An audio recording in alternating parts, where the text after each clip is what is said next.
Hi. I'm gonna talk in English, if that's fine with you, but I think there shouldn't be like any problem. Thank you very much for the invitation. I'm very surprised that I got invited again, because I was talking actually in Barcelona to the 25 most creative young talents. And my main message there was, it's not about like the CV, but it's much more about get out of advertising, try to do something different. There's so many opportunities nowadays that I think as a creative, we should take much more responsibility and should put that like in places where we historically didn't expect that. And that's why I'm very surprised to be here, but I'm very happy to be here. And I think this building, with all the potential that it has, and 5,000 students, it's a pity that there are not more here, but I'm happy that you guys are here. So, Creative Person Branding, this is my book. That's the abstract of what I somehow went through the last 10, 15 years on my research that I did. I do have a quite international scope. That means even that I'm born German, I live with my wife from Argentina in Barcelona. I'm visiting professor at Hyper Island in Stockholm, and I teach also like at HSLU in Luzern, but mainly like in Barcelona at IED, Instituto Europeo de Design, which has like the 4 faculties from fashion to communication. The main idea behind that is that I think the last 10, 15 years of change in respect to how we see work, the transitions that we are, when we talk to people, when we talk about like work and our profession, most of the time people are, yeah, I'm doing this, but I would love to do that. And that's a situation that I somehow find quite difficult, because it's a pity. I mean, we should bring and should live what we do, and this is like the most important thing. My 3 main focuses are creative thinking, personal development, and of course branding, because I think this is like the most efficient methodology to somehow capture the essence of your personality and visualize that in a way that you somehow can connect with the rest of the planet, which are quite a lot of people. So the question is, of course, like, what is actually creative person branding? What's the idea behind it? It's not about selling yourself, most important, but it's being about aware of the products and services that you offer. And most of the time when you ask people, what's your value proposition, how can you add value to a certain project, it's quite difficult. If it's not like a really traditional one, as a hairdresser or like a photographer, sometimes it gets tricky. If you start off like talking about design thinking, if you talk about like facilitation, then it gets more tricky, because people do not understand really like 100% what you really want to do. But this is a bit about being aware of the competitive edge that you somehow offer. Much more aware of like the services and the products. And that's not just for students. I work actually with quite a lot of people also around like 50, 60, 70. Mainly, of course, people freelancer and people who do have like a business, but they need to somehow connect with the other people on this planet and do not exactly know how to do that.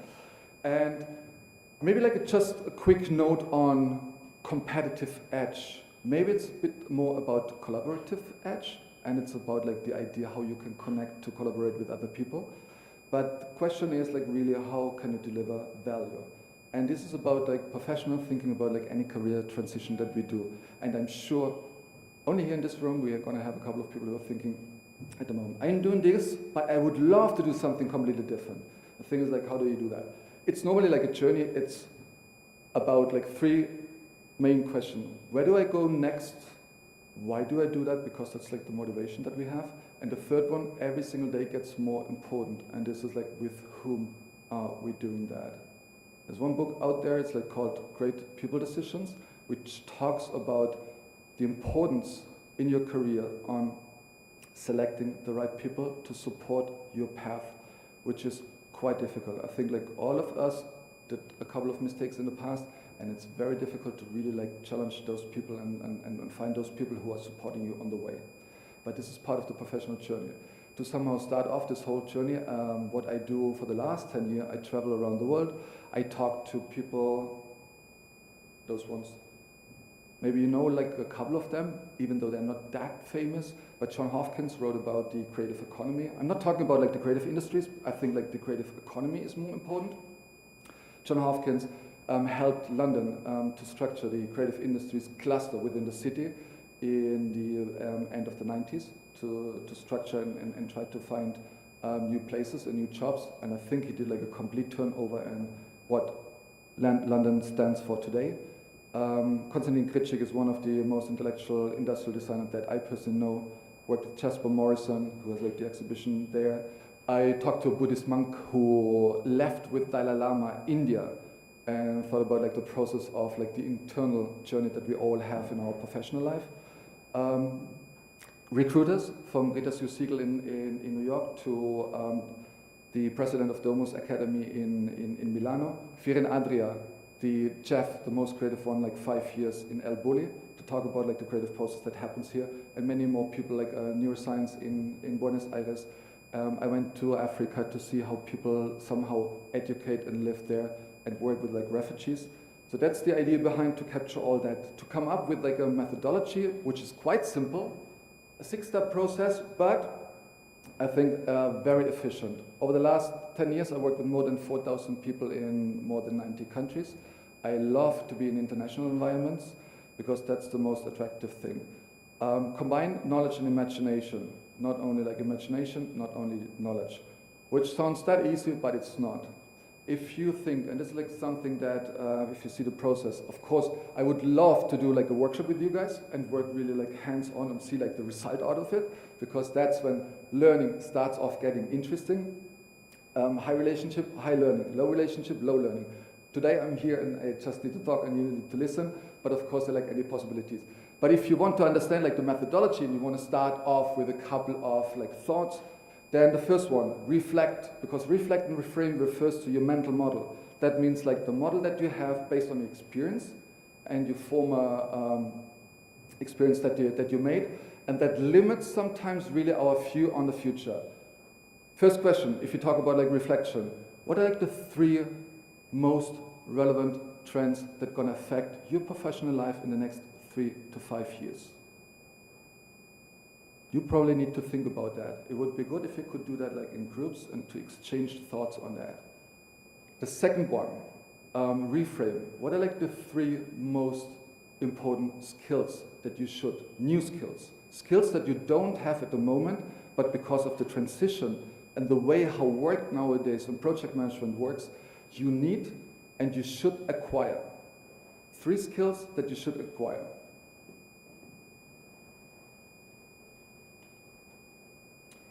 Then the next one, great, where do we have insights into human behavior that could be the base for any new business? Real insights, a deep and sudden understanding of a highly complex situations. We all talk in communication in the design industry about insights. To gain strong, deep insights is not an easy one. Second one, your magic power, your growth. What's your magic power? What is like the one thing that somehow connects you with the others? And then of course the communication. What are like the communication of the 3 most relevant values that you have? And then of course 3 actions to build bridges, to mentors, to collaborators, to new people that you have. And then you start off summing that up. What you need to do there are like 4 really relevant values: substance, style, conviction, and grace. Substance, that's your knowledge. When we talk about like education, we always talk about like the T-shaped model. That means in one area you need to have like really in-depth knowledge. On a horizontal level, you need to know a little bit about everything, but there's like one area where you need to know more than like the rest of the population. Style, understanding like the importance of aesthetics and design thinking. Conviction, what's your belief, your ethics, integrity, and responsibility that you somehow showcase to other people? And grace, that's like your understanding of how a better world actually could be, to be able to listen to somehow completely diverse people and really manage to be in a new business reality. Why is this relevant? Why is this like really somehow?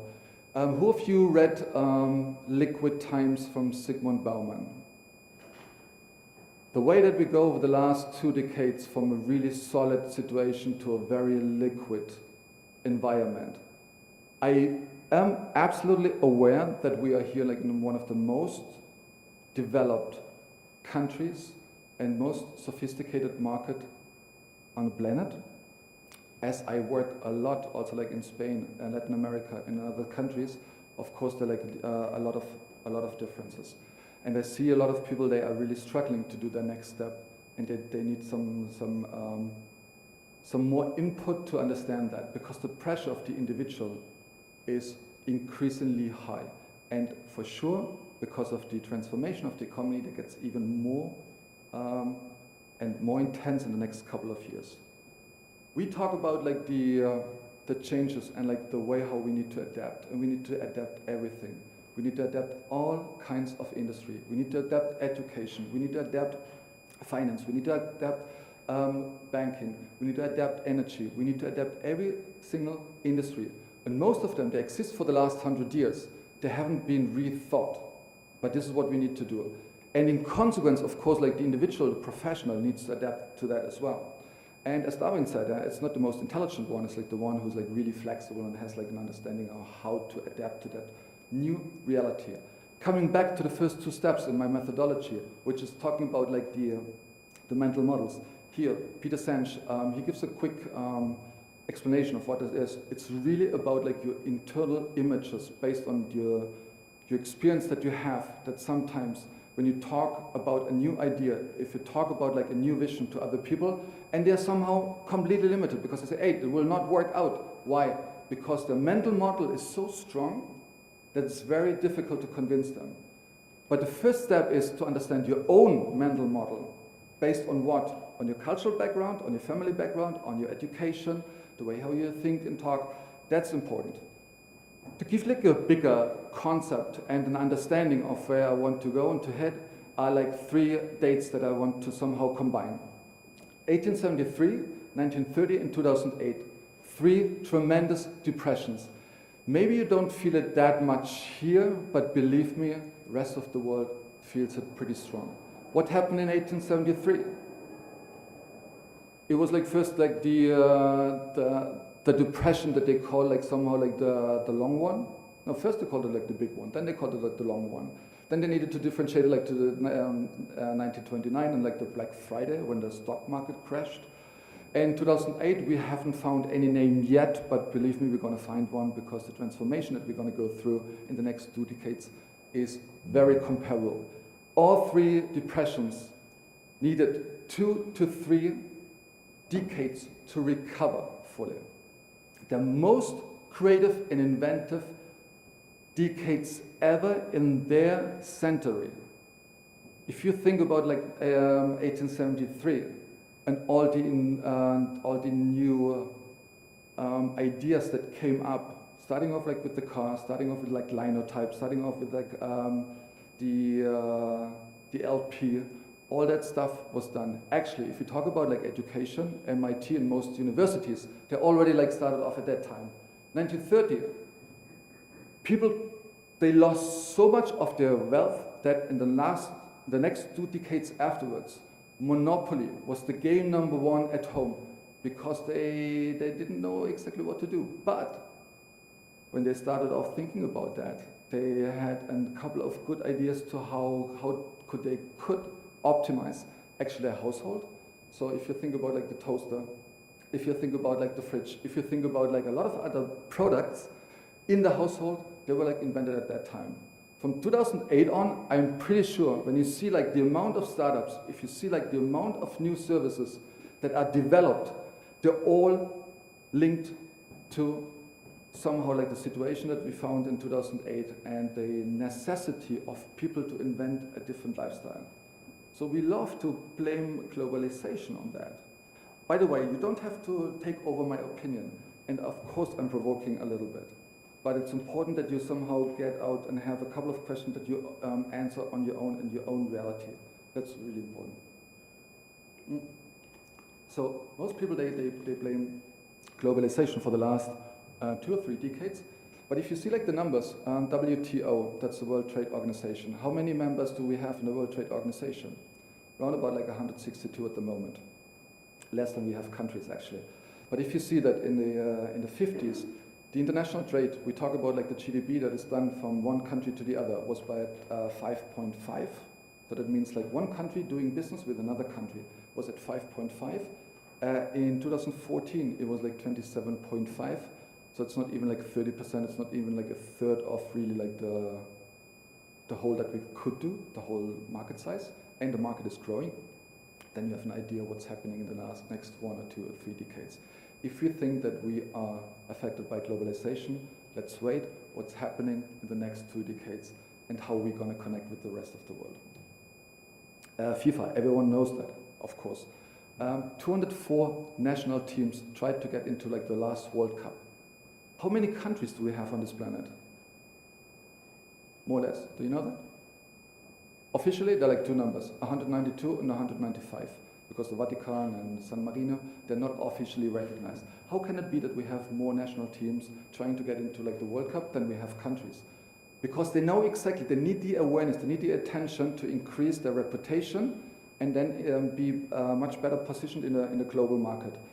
This is like something that we have on an individual level as well. For every single person, like the competition somehow gonna get bigger. When started it off? It was like the 25th of December 1990. Tim Berners-Lee, he connected like the first time an HTTP server. And then that was like the springboard for the velocity that we have nowadays in the market. Interesting enough, I was like exactly 4 months before the Pink Floyd The Wall concert in Berlin. If I would have known what happened or what will happen afterwards, it was like such an amazing time, and I thought, okay, now like countries breaking down, but on top, now there's a speed in the market that we somehow can't even handle. And consequence, what do we have? Life today is like a hypermarket. What is a hypermarket? A hypermarket is like a market that has 80 to 100,000 products. Interesting enough, if I'm like in countries where half of the population is starving, they freak out if they hear the number. But we know that we have like a multi-optional possibility to choose what we want to do in life. It's incredible, but it makes us sometimes also really like a bit fussy, because we start off like watching one TV and end up like something different. We're gonna go in a supermarket, we wanna buy like an apple and go out and have a banana. We wanna do like our journey to like one country, and we're gonna end up like somewhere else. We're gonna start off after we finish like our career and wanna work in one company, we're gonna end up like somewhere else, and we have no idea why. But that's an interesting part as well. The global market, that's an interesting market. Wherever, whenever, choice rules. But who's actually connected? Is everyone, I mean here in this room, for sure we all have smartphones. Does the whole planet has a smartphone yet? Probably not. And why? Why are they connected? Why is there like everyone talking about like digital transformation, need to rethink like the business model? Because it's a huge, the biggest market ever. Do you know the turnover, the global GDP turnover that we have on this planet? It's 60 trillion. I think that was like at the time when I researched. I think at the moment we are probably like a 70, 75. 2 trillion, that's the volume that is estimated the market and the fastest growing market ever in history of human beings. And of course we need to be like part of that. That's actually like the study that I got out of in Brussels, out of like the European Union. And you're gonna see they have like a structure, it's a document about like the 2020. I know that like most countries do not really listen to what Brussels says, but maybe it's a good idea because there are a couple of smart people, and what they find out, you see here. If you wanna understand what happened in 2008, it's on that document. That's the amount that live at the moment on this planet. I was born in 1970. You know how many people live there? What do you estimate? About 6. That's an interesting number. 3.6. So the market doubled in the last 45 years. Do you know how many people we were like in the 50s? Any estimation? 2.5. One here read the study of the Club of Rome. The first one, they're like 2 out. They estimated that we have like a capacity to handle 9 billion people. What you do with that information and to synthesize that, that's like then the next step.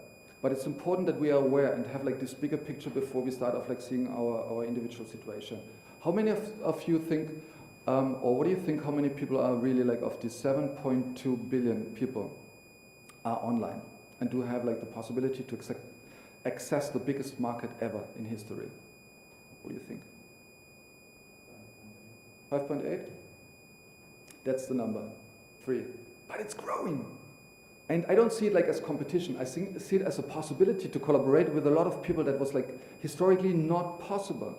That's the huge opportunity that we have. So the question is, who then is actually in that market? These are like the numbers, and you have to do the comparison from the left to the right side, like a difference of 5 years. So if you see Asia, of course, goes up. Don't forget, that's not the total, that's not the absolute number, it's like the proportion of country. And of course, because like Asia is bigger than like Europe, of course they need to be, and have more people like online. But if you see that, in any case, Europe is going down, North America is going down, and Asia goes up. Even that they're, at the moment, if you read like the newspaper, and you see, yeah, China is like at a point that it will not grow. Their growth rate is still like around 8%, which is like probably double and 3 times more than most of the European countries. But we need to somehow optimize also our continent in the way how we position that. And you see that even Africa is going up quite a lot. These are like opportunities that we haven't had before, and we should take advantage of that. The priority number 1 from the European Commission is, that's why, based on that, smart growth, developing an economy based on knowledge and innovation. And I think this is the perfect positioning for Europe. And it's a perfect positioning also like the European educational system to base on that. And that's not only about like advertising, it's not only about like communication, it's not only like about PR. That's a bigger responsibility that we have to somehow shape the future, our future, but also like the future of our next generations.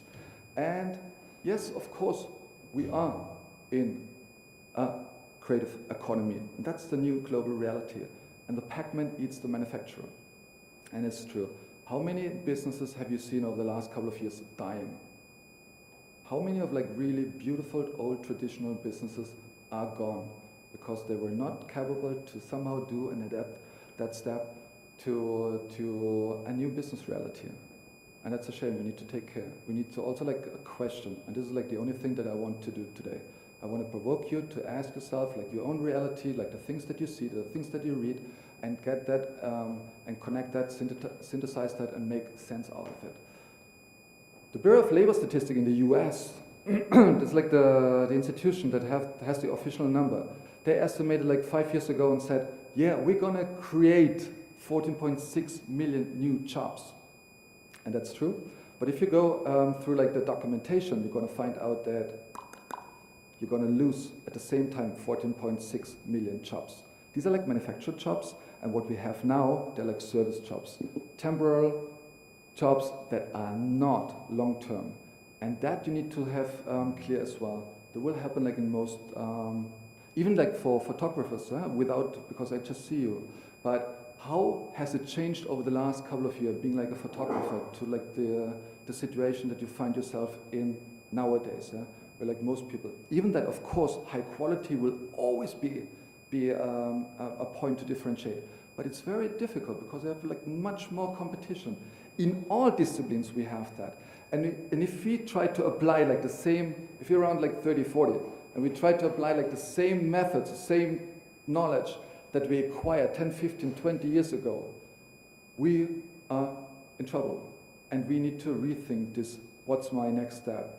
Why do I do that? How is that linked to my personality structure? And how can I do that? And with whom can I do that to do next step? There are like 2 numbers going up, self-employed and unemployed. Who checked of you like the self-employed statistics in all countries on this continent over the last 10 years? Please have a look when you have the chance and see like the increase of it. It's incredible. And I don't think that like all of them, they do it like out of their own motivation. And I also think that is like something that education is not preparing us to be like a business owner. The ones who really run their own business, they know exactly what I'm talking about. It's much more an emotional, spiritual thing, and you need support there to do that step. If you do it like on your own, it's very difficult. I even can't recommend that like to any young person, and older person of course need more support on that. 23 million, this is like the amount of like unemployed people that we have on this continent. How many people live here? 230 million.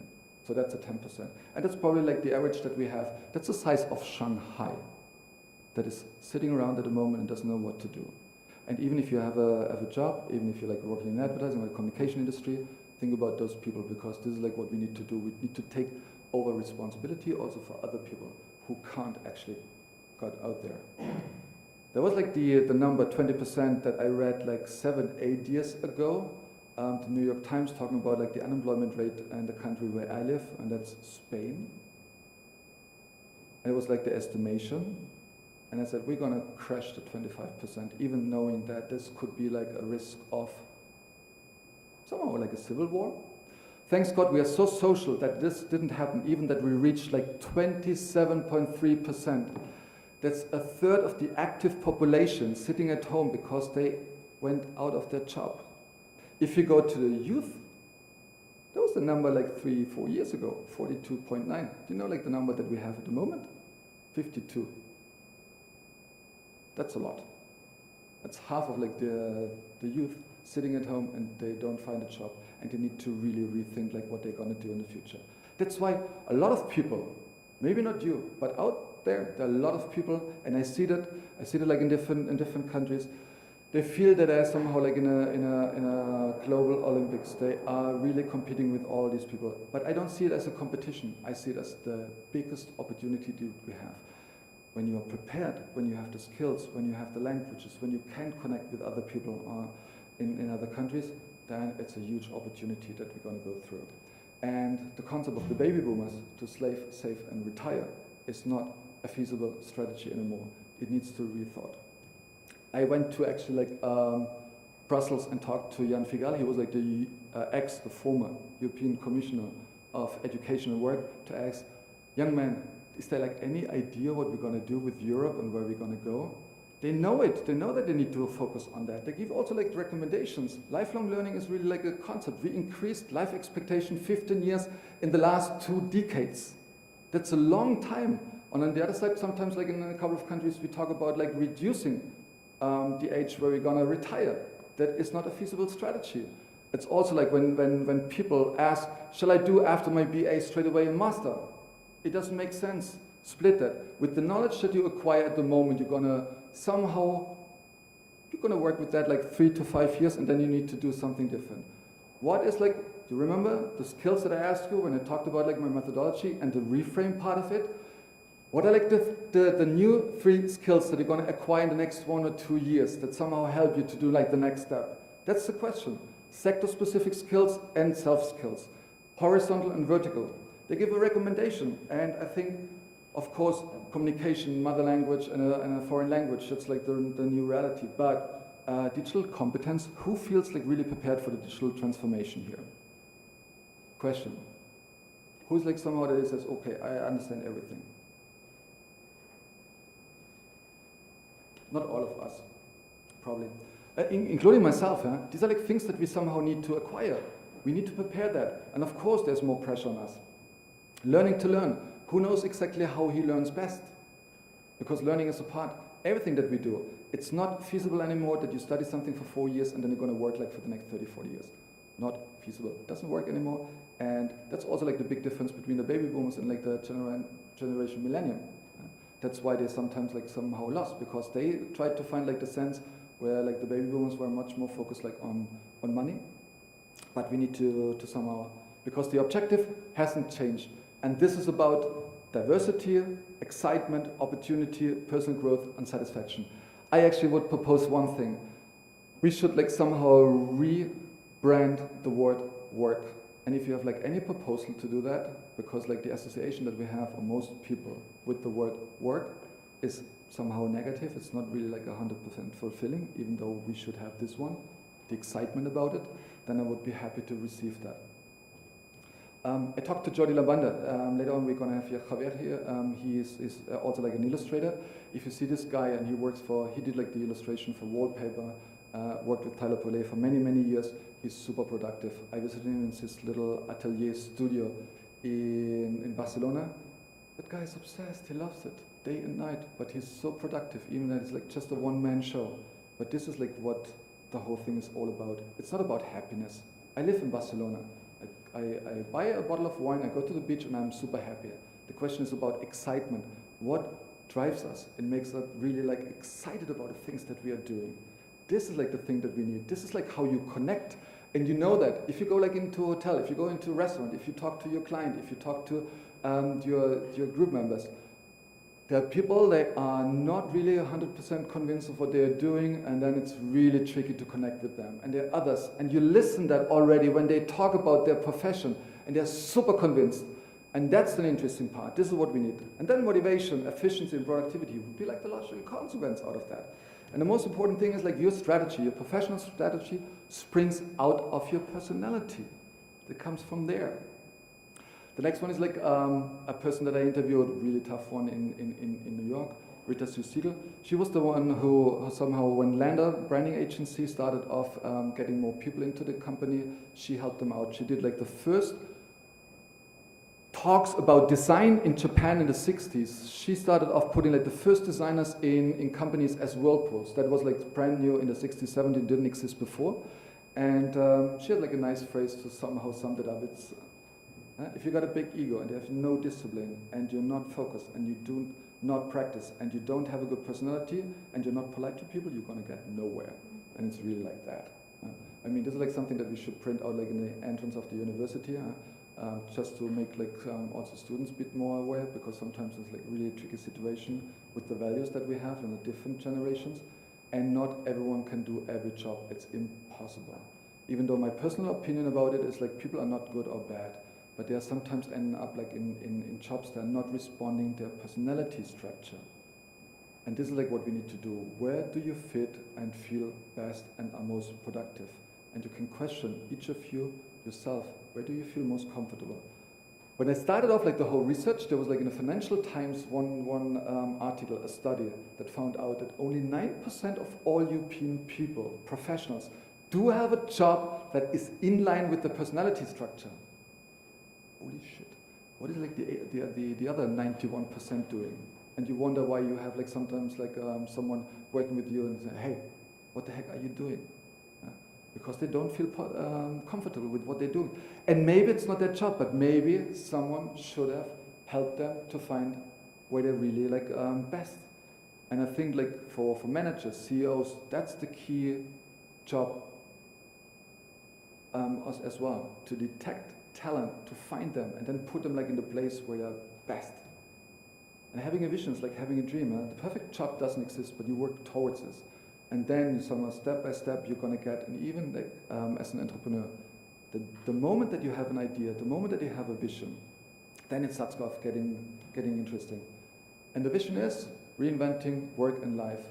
That's the new thing. I think we're like at the moment in these 2 decades that are most decisive on how we end up in the end of the century.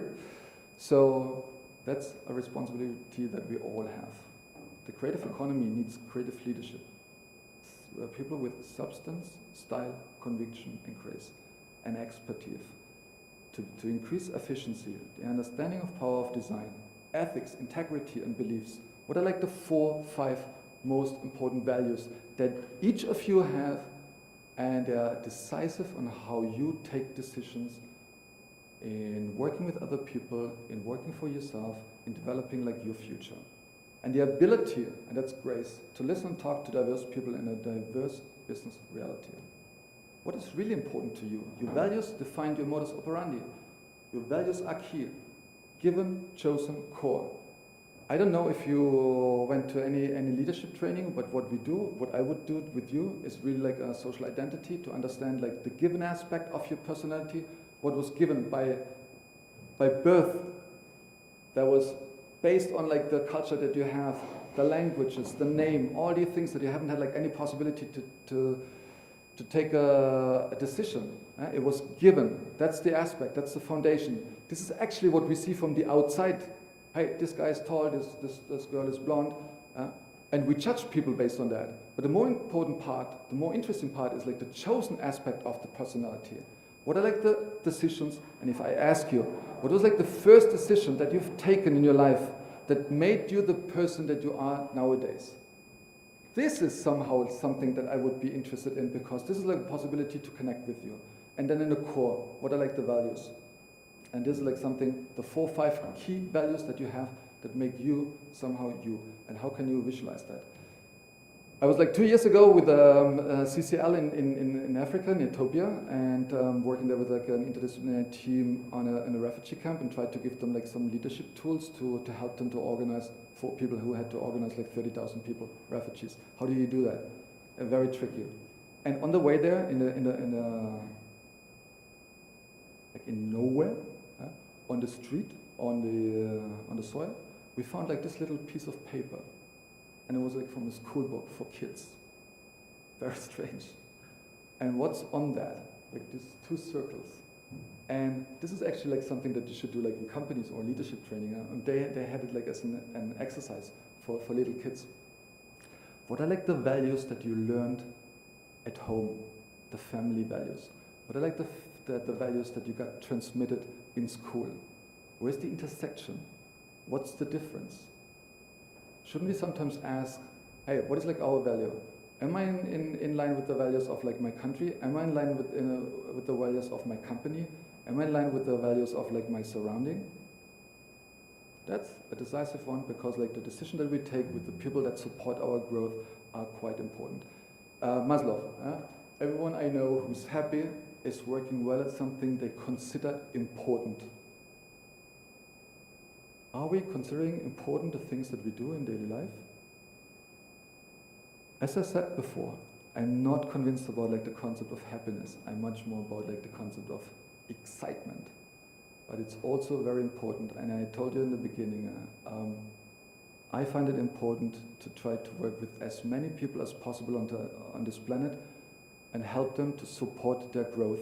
This is decisive. And from all, I don't differentiate in gender, in age, in nationality. I love them all, and I think this is like the most rewarding thing, especially if I see them a couple of years later and they said, okay, I was not in line with a lot of things that you said, but one or the other thing that made me think, and in consequence I took different decisions, and I love that. And that's my personal motivation. And yes, we need change makers. We need creative visionaries.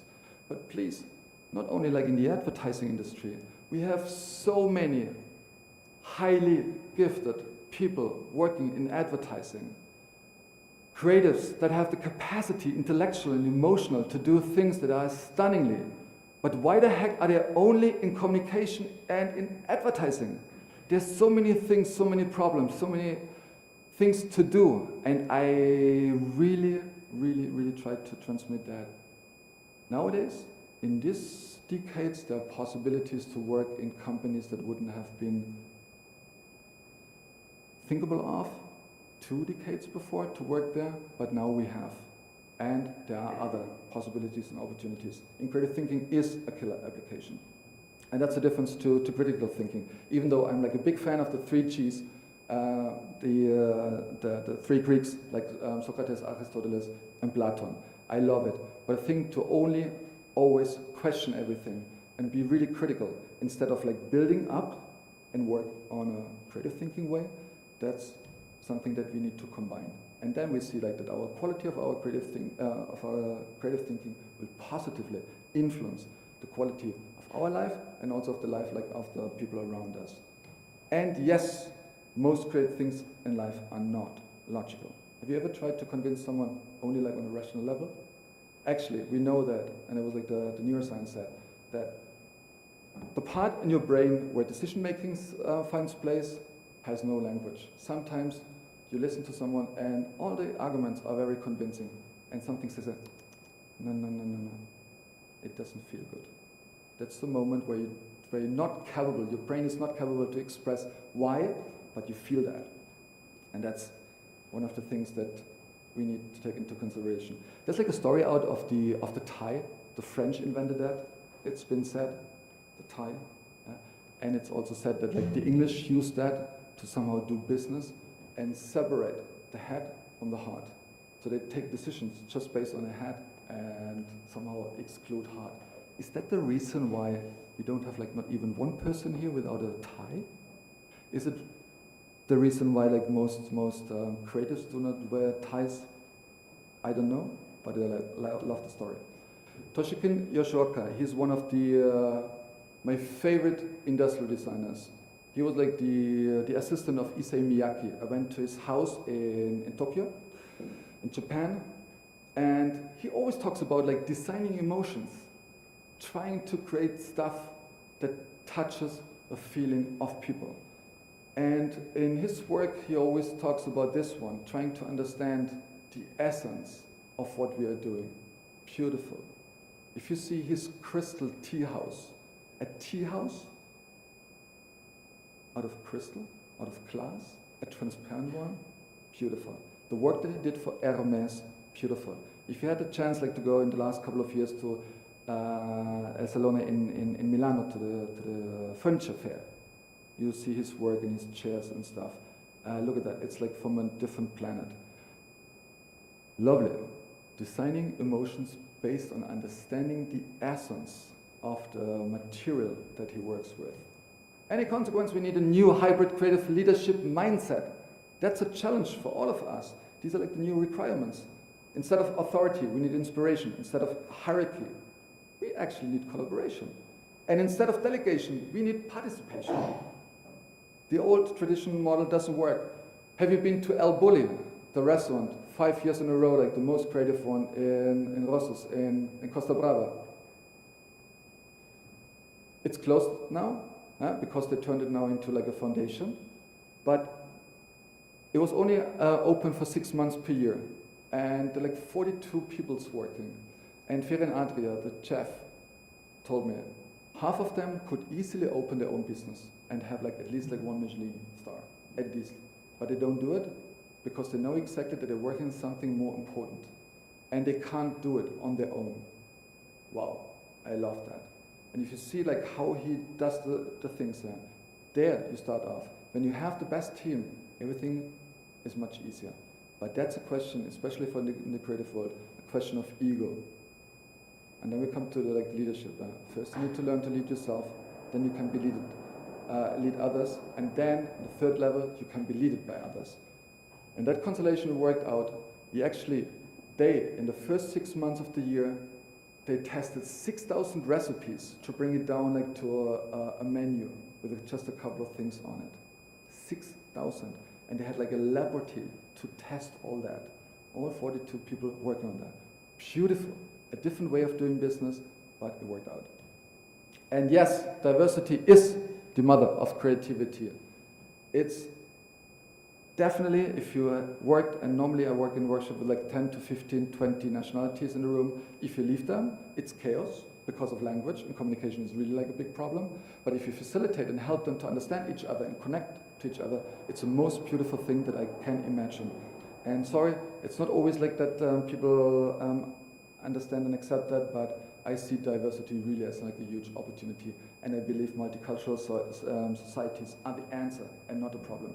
But we need politicians, we need like systems that give people the possibility to be facilitated, because otherwise we're going to end up in chaos, and that's a pity.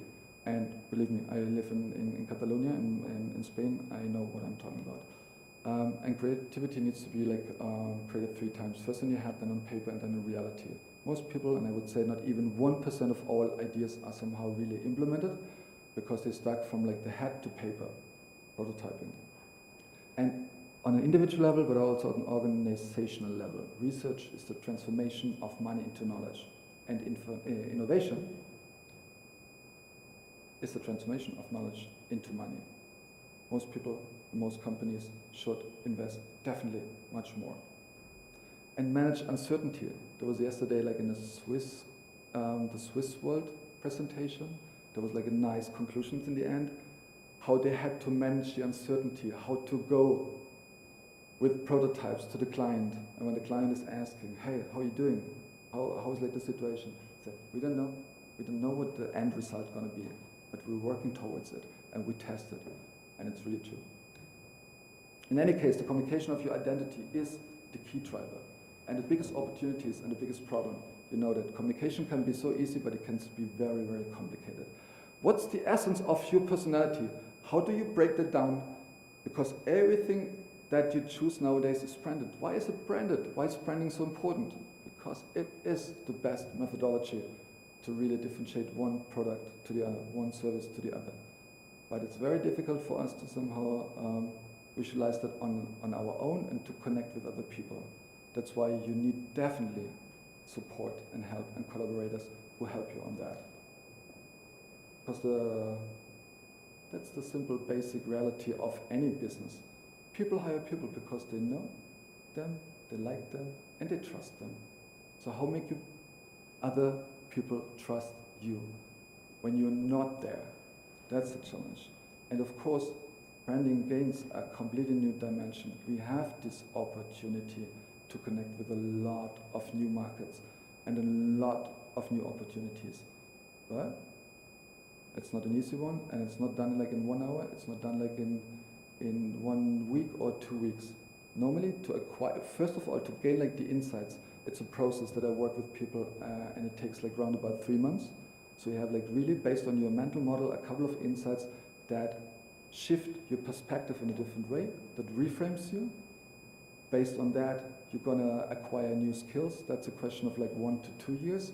And until like the world outside really perceives that as something new and a new positioning, that's definitely a question of like 3 to 5 years. Most master students, they go out and they think, now I'm a master, they should pay me a lot. They don't do it, and then they're disappointed and they don't understand that. Yeah? Or people like leave the company and they go somewhere and say, hey, I have like 15 years experience. Excellent.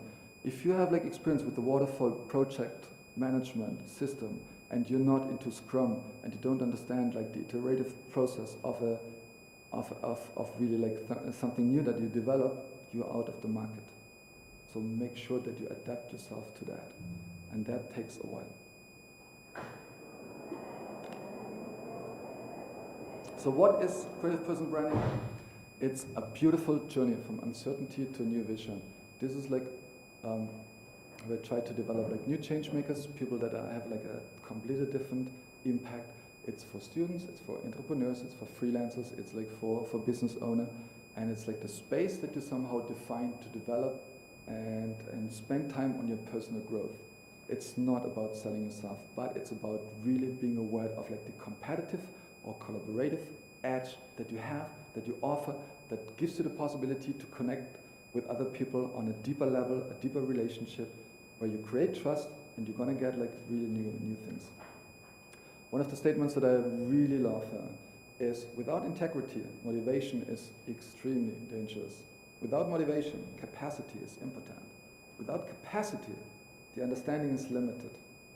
Without understanding, knowledge is meaningless. And without knowledge, even experience is blind. This the guy is like the founder of Visa Card. I didn't know that. But that was like his philosophy for his company culture. 6 steps. The first 2 are very important: reflect and reframe. I hope that I made it like at least at 1 or 2 points in this presentation to shake your mental model. Your idea, your internal image that you have about how the world ticks, that's a huge thing. Rethink it, reframe it. Remember like the question that I have. First of all, what are like the reflection part? What are like the 3 most important tendencies and trends that affect your professional life in the next 3 to 5 years? And the second one, what are like the 3 skills that you're going to develop over the next 2-3 years, that you acquire? A course that you want to do, something new that you learn, that somehow give you like a different edge and open up your mental model. Destruct and construct in a new way. And then you start off like thinking about like your magic power. And then you start off like thinking about like developing. It's not about a LinkedIn profile. Question yourself, especially when you ended up like in advertising. Question yourself, is there like something else out there? There is. All industries, energy, finance, they all need new people with like new thoughts. We actually, and that was like my request in Barcelona as well, we need to rethink capitalism. We need to rethink democracy. It doesn't work anymore. We're gonna get to edge where, you know, in Brussels or like in Belgium, we had like last year like 1.5 years without government. In Spain, we're like already like in the 4th month. If you talk to a cab driver, you say, so what's the difference? We don't believe in that. The problems that we have on this planet are too big. Immigration thing is not a question of one country. It doesn't work. We need other people. We need like creative visionaries. We need a couple of change makers that have like the personality, the capacity, and the willingness to really change things. And that's why creative person branding is not about selling yourself. It's a much bigger thing. It's a much deeper thing, and it gives you like an edge that is like really over the edge. Refresh yourself. Of course, how can you start off? Well, my first recommendation is, if you're not meditating, meditate. The second thing is, buy my book. The third one is, there's also like an app you can download. Yeah?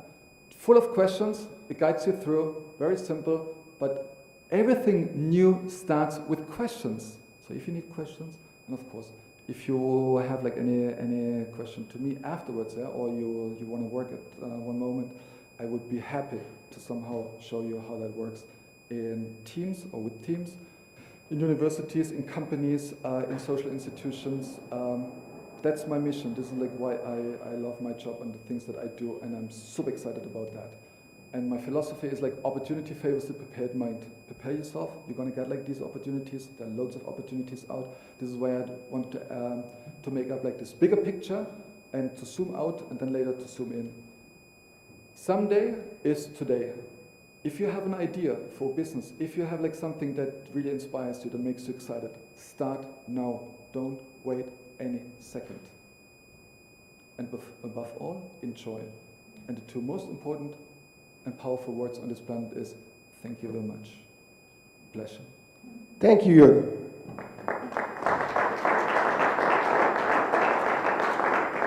Just give us 2 other minutes. The first question is, are you happy? I am happy because my wife is here. I'm happy because I live in Barcelona. But I'm excited about being here. Good. More than happy. So, are you happy too? Do you have questions for Jürgen? You definitely expected something different. Any doubt? Any question? This is right. You wanted to ask, like, You are in a rebranding process, do you? But I need some personal advice, you know, it's not for all. Yeah, that's the thing. It's very, very personal as well. Huh? So of course you have like afterwards the possibility. But be free. I mean, I know that you want to ask something right from the beginning. Sounds interesting. How you were explaining how to apply leadership to these people, who, these 3 or 4 people who had to direct these thousands of people who are migrants. Yeah, refugees. Yeah. Can you give us a key how you were working with these 3 or 4 people who had después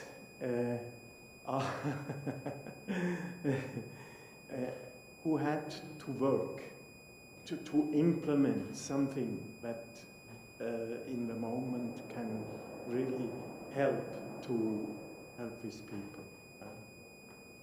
I got the question.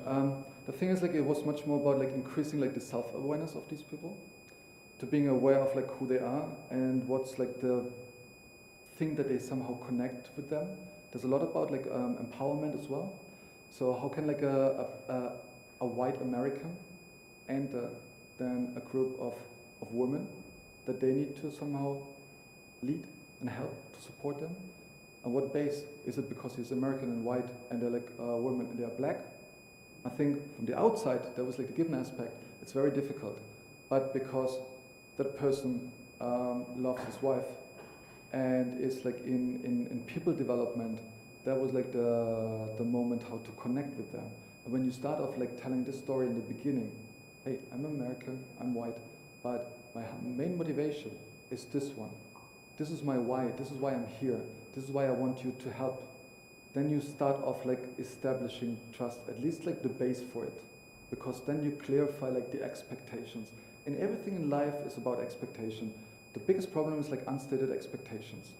And if people who need to lead are aware of that and have a higher increase of self-awareness, then there's like a different output. It's still tricky. It's a very challenging work. But these are like the things, and we could do that with social identity there, and we started off like giving them a couple of tools that help them to connect in a different way. And that's like that was like the idea. Thank you. Yeah, of course. Other questions?